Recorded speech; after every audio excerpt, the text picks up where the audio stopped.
మన new project slab అయితే ఈరోజు కంప్లీట్ అయిపోయిందండి. మన న్యూ ప్రాజెక్ట్ పక్కన మన అనదర్ ప్రాజెక్ట్ అయితే సేల్స్కి ఉందండి. Ready to move. వర్క్ అయితే మొత్తం కంప్లీట్ అయిపోయింది. 2 bedrooms, hall, kitchen, dining with 2 attach bathrooms అండి. 1 అవుట్ సైడ్ బాత్రూమ్. ఎవరికైతే హౌస్ కొనాలని ఇంట్రెస్ట్ ఉందో డిస్ప్లేలో కనిపించే నెంబర్ కాంటాక్ట్ అవ్వండి. అయితే మన ఈ స్లాబ్ అయితే ఈరోజు కంప్లీట్ అయిపోయింది.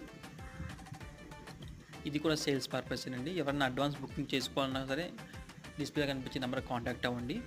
ఇది మనకు కనిపించే పక్కన ప్రాజెక్ట్ అండి, అది కంప్లీట్ అయిపోయింది. వర్క్ అంతా కంప్లీట్ అయిపోయింది.